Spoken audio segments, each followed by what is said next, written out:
Today we're going to be talking about the common reasons that people will not throw spirals and how you can fix those bad habits.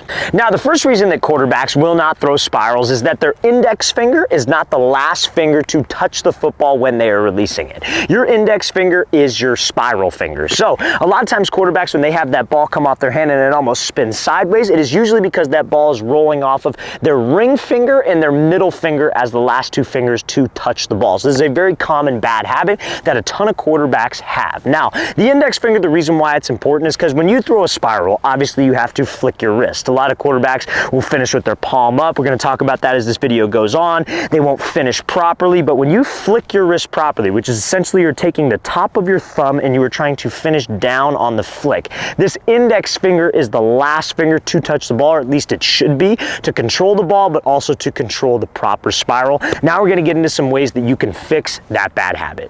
Now, before we get into some ways to help you throw a better spiral if you have a lower index finger or maybe don't use your index finger properly, guys, we're going to be coming out to 13 more states this offseason for 2-day-long QB and wide receiver training camps. So if you're a quarterback or even a wide receiver and would like to train with us, check out that very first link in the description below. That's where you can access all the info, what we'll be covering in our camps, and where we're going to be traveling to. Our next camp is going to be in Las Vegas, Nevada, Charlotte, North Carolina, Portland, Oregon. All of those camps are completely sold out, but then we'll be heading out to Dallas, Texas, Nashville, Tennessee, Chicago, Illinois, Buffalo, New York, Atlanta, Georgia, Houston, Texas, Philadelphia, Pennsylvania, Detroit, Michigan, Boise, Idaho, and Los Angeles, California. So if you guys are local to any one of those cities, we'd love to have you out to one of our camps. So again, check out that very first link in the description below. Let's get back to this video. So to help with that index finger problem that we were talking about, there's two specific things that I'll have quarterbacks do. Number one, it's to move their index finger up a little bit higher on the ball. A lot of times what quarterbacks will do is they'll have and again, your grip is very, very unique to the quarterback specifically, right? Everybody's got a different grip. Everybody's got different hand placements on the ball. We're going to talk more about hand placement on the ball. But if you have a low index finger, like around the white of the ball, it is very, very tough to make that the last finger to touch the ball. So I recommend moving it up just slightly. You don't got to move it up crazy high, trying to put your finger on the point of the ball, but move it up slightly, and that might help you be the last finger to touch the football when you release. Now, another thing, and this is what I saw the most success with as a player, anytime that I got into like a rut where I wasn't throwing a ton of spirals, the ball wasn't coming off my hand properly, I would try to apply a little bit more pressure to the ball with just my index finger. You don't want to over grip the ball. You don't want to be super tense because sometimes that can cause like a flawed wrist when you release it, but apply a little bit more pressure with the index finger,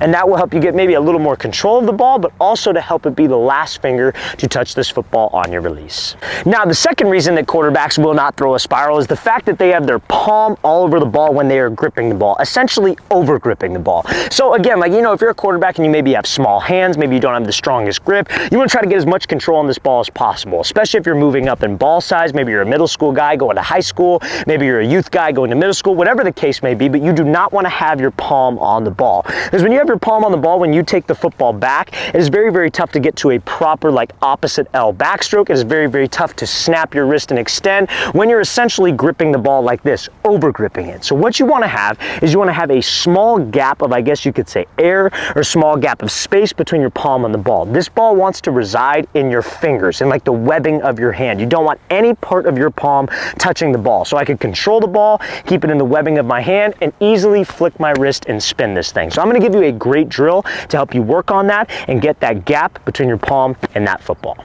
Now, obviously, to be able to have that effective grip where you have that gap of space between your palm and the football, you need to have a strong grip. You need to have strong hands. You need to have strong fingers. This is a very simple drill that all quarterbacks can do at their house, in their room, whatever the case may be, to strengthen their grip. So all you do is you need a football. I recommend, maybe going up a football size when you do this to make it a little more challenging. But what you're going to do, hold the ball away from you, and you are just going to do tiny catches in the webbing of your hand, working your hand all the way around this ball, not allowing your palm to hit, because essentially that's exactly how I have to grip this ball to be able to spin it effectively and to throw. So I recommend doing about 3 sets of 100 reps, so 1, 2, 3, 4, 5, etc. on each hand to work on that finger strength and that grip strength.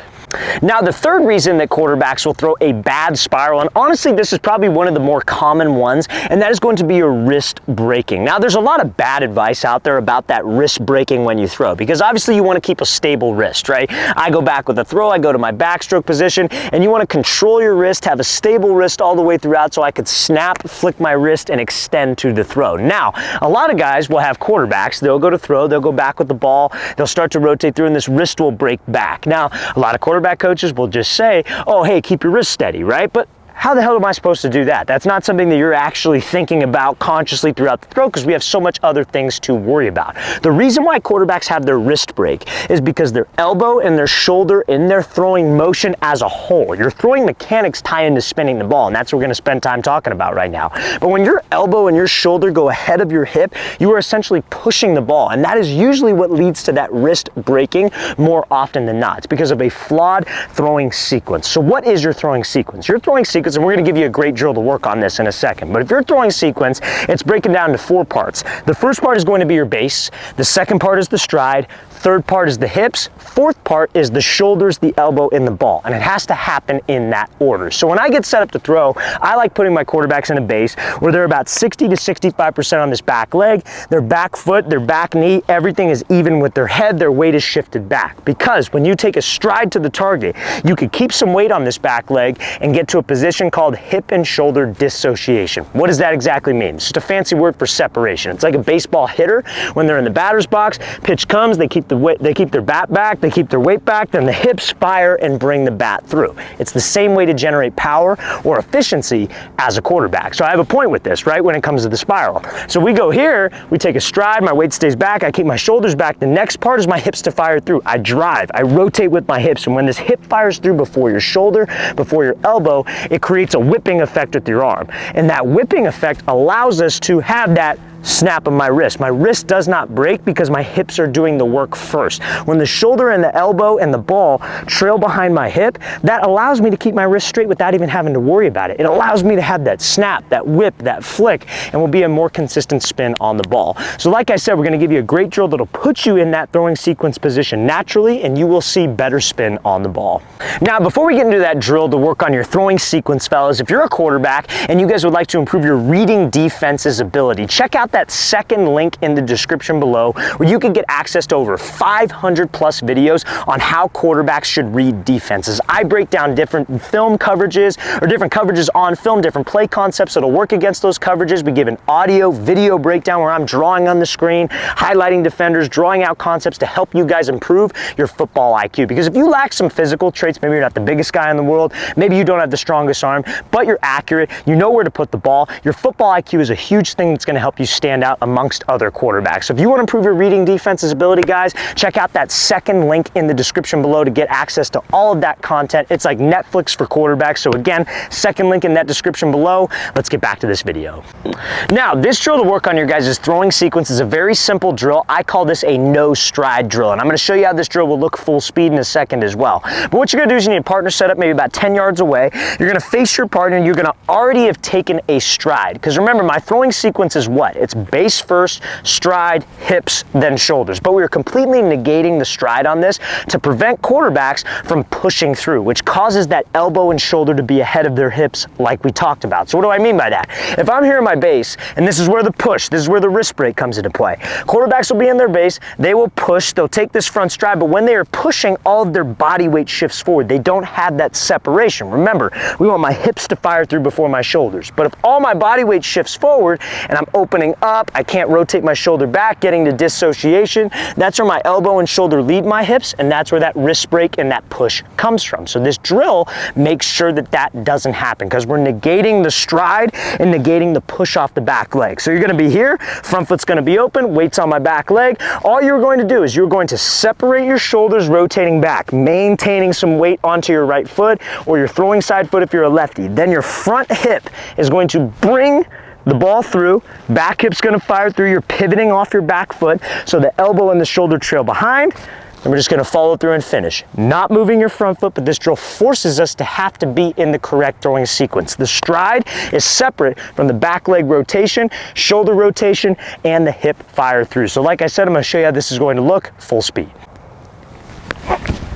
Now, the next reason that quarterbacks will throw a bad spiral is because their arm rips across their frame. So obviously when we throw, we talked a lot about in the beginning of this video, you want to have a great wrist flick on the ball, right? So you want to be able to snap your wrist and you want your arm to extend to the target. So if I was throwing to the camera right now, I don't want my arm to stop. I don't want my arm to go this way. I want my arm to get to a full extension point, almost like I'm trying to reach out and touch the target when I release the ball. Now, a lot of people will say that you need to finish hand in your opposite pocket. Some people will say hold the finish. Some people just say let it fall. I could honestly care less as long as we get to that extension point. That's where my accuracy comes from, but ultimately spin, and that's what this video is about. Now, the mistake a lot of quarterbacks will make is that when they throw, they have this over rotation with their front side, which affects their release point and their extension point. So again, if I'm throwing to the target right now, I go back into my motion, I separate, but my front shoulder rips across and I have all this over rotation. And a lot of this has to do sometimes with the quarterbacks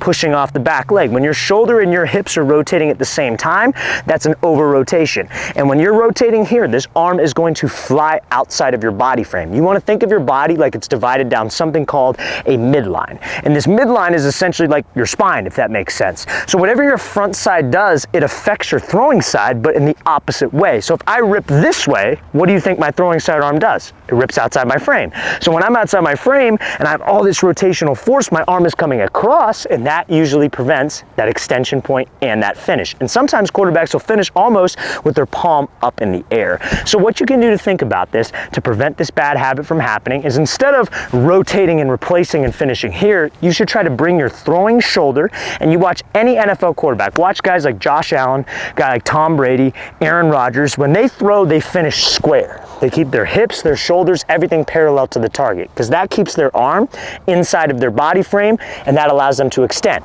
which is accuracy, but also spin. So I say to my quarterbacks, you want to try to bring your throwing shoulder to your front hand. So if I go here and I over rotate, I'm never going to be able to do it. But if I try to stay square to the target and I go to throw and I bring my throwing shoulder and try to touch my front hand, you look at guys like Tom Brady, they're almost all the way over here. That helps me stay level. That release stays in my frame instead of getting this over rotation, which flies my arm.